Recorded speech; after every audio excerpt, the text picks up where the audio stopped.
അപ്പോൾ നമ്മളെപ്പോഴും ഓർത്തിരിക്കേണ്ടത് എംപ്ലോയ്മെൻറ്റ് എംപ്ലോയ്മെൻറ്റോ അല്ലെ സെൽഫ് എംപ്ലോയ്മെൻറ്റ് തമ്മിലും ഈ ഒരു എൻ്റർപ്രണർഷിപ്പും തമ്മിലുള്ള ഡിഫറൻസ് എപ്പോഴും ഓർത്തിരിക്കുക.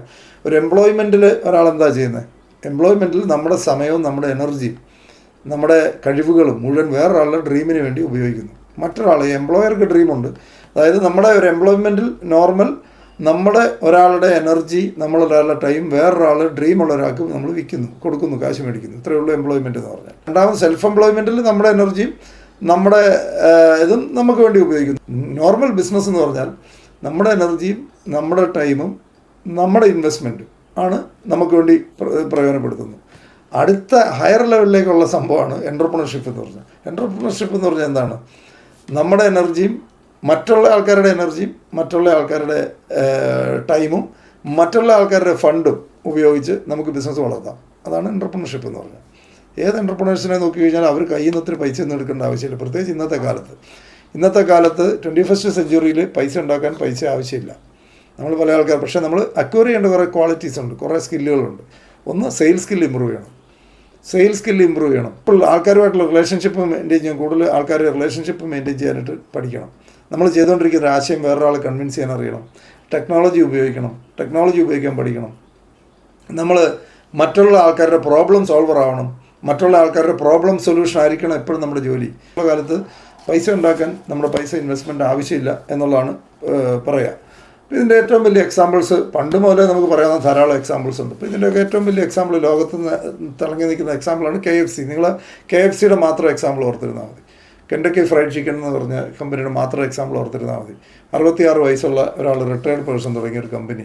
അങ്ങനെ ഈ ഒരു ആശയം കൊണ്ട് പോയതല്ല, അത് ₹1 പോലും ഇൻവെസ്റ്റ് ചെയ്തിട്ടില്ല. ഇന്ന് അതായത് അദ്ദേഹം പോയി അപ്രോച്ച് ചെയ്ത എല്ലാവരും നോ പറഞ്ഞു. ആയിരത്തിൻ്റെ മുകളിൽ ആൾക്കാരോട് അദ്ദേഹം പോയി ഈ അദ്ദേഹത്തിൻ്റെ ആശയം, നല്ല ചിക്കൻ റെസിപ്പി പുള്ളിക്ക് അറിയാം, പുള്ളി അത് വെച്ച് ഉണ്ടാക്കിയ ചിക്കൻ കഴിച്ച് നോക്കി ടേസ്റ്റ് ചെയ്തിട്ട് ഇത് നിങ്ങൾക്ക് സെല്ല് ചെയ്യാവോ എന്ന് ചോദിച്ചുകൊണ്ട് പല കാരണം അദ്ദേഹം ഹോട്ടൽ സ്വന്തമായിട്ട് തുടങ്ങുന്നതിനെക്കുറിച്ചല്ല ചിന്തിച്ചത്. അദ്ദേഹം വേറെ ആൾക്കാരെ കൊണ്ട് ഇത് സെല്ല് ചെയ്യാനായിട്ട് കൊടുക്കുക, അങ്ങനെ ഉണ്ടാക്കാൻ പഠിപ്പിച്ചു കൊടുക്കാമെന്ന് അദ്ദേഹം പറയുന്നത്. അദ്ദേഹത്തിന് റോയൽറ്റി തന്നാൽ മതി, ഞാൻ പഠിപ്പിച്ചു തരാം, നിങ്ങൾ ചെയ്തോ, നിങ്ങൾ വിറ്റോ, അതിൻ്റെ റോയൽറ്റി എനിക്ക് തന്നാൽ മതി. അങ്ങനെ പറഞ്ഞ് പല ആൾക്കാരെ അപ്രോച്ച് ചെയ്തിട്ട് എല്ലാവരും നോ പറഞ്ഞു. 1000-ലധികം ഹോട്ടൽ ഓണർമാരെ അദ്ദേഹം പോയി കണ്ടിട്ടുണ്ടെന്നാണ് പറഞ്ഞത്. എല്ലാവരും നോ പറഞ്ഞു. അന്നേരം അദ്ദേഹത്തിന് അദ്ദേഹം ഉണ്ടാക്കിയ സാധനത്തിൻ്റെ ടേസ്റ്റിൽ അദ്ദേഹം 100% കോൺഫിഡൻ്റ് ആണ്. ഒരു ഹോട്ടലിലും പുള്ളി ഈ ടേസ്റ്റുള്ള സാധനം കഴിച്ചിട്ടില്ല. അപ്പോൾ പുള്ളിയുടെ പ്രൊഡക്റ്റിൽ കോൺഫിഡൻസ് ഉണ്ട്. പുള്ളി ഇതുകൊണ്ട് നടന്ന് ആദ്യമായിട്ട് അദ്ദേഹത്തിനോട് ഒരാൾ ചോദിക്കുകയാണ്, what is the brand name of your chicken?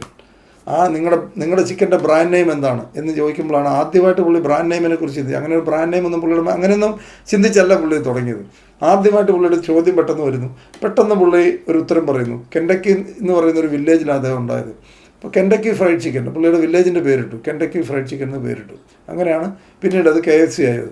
അങ്ങനെ 1000-ലധികം ആൾക്കാരെ അപ്രോച്ച് ചെയ്തിട്ട് ആദ്യമായിട്ട് കിട്ടിയ യേസാണ്. അവിടുന്ന് തുടങ്ങിയ കെൻഡക്കി ഫ്രൈഡ് ചിക്കൻ. അദ്ദേഹത്തിന് ₹1 പോലും ഇൻവെസ്റ്റ്മെൻ്റ് ഇല്ല. അദ്ദേഹം പല ആൾക്കാരെ കൊണ്ട് സ്റ്റാർട്ട് ചെയ്യിച്ചു. അദ്ദേഹം പിന്നെ അവർക്ക് ഇമ്പ്രൂവ്മെൻറ്റ് പറഞ്ഞു കൊടുക്കുന്നല്ലാതെ പുള്ളി നേരിട്ടൊരു ബിസിനസ് ചെയ്യുന്നില്ല. പുള്ളിയുടെ കൂടെ അസോസിയേറ്റ് ചെയ്ത ആൾക്കാരുടെ അവിടെ പുതിയ ഇമ്പ്രൂവ്മെൻറ്റ് നടത്തിക്കൊണ്ടിരിക്കുന്നില്ല. അദ്ദേഹത്തിന് ഇൻവെസ്റ്റ്മെൻ്റ് ഇല്ല, അദ്ദേഹത്തിന് സ്റ്റാഫ് വേണ്ട, ഇതൊന്നും ആവശ്യമില്ല. അതായത് ആ ബിസിനസ് മോഡൽ എന്ന് പറഞ്ഞത് പൈസ ഇൻവെസ്റ്റ് ചെയ്തിട്ടല്ല KFC എക്സ്പാൻഡ് ചെയ്തത്. ഇതുപോലത്തെ ഇഷ്ടം പോലെ ബിസിനസ്സുകളുണ്ട്.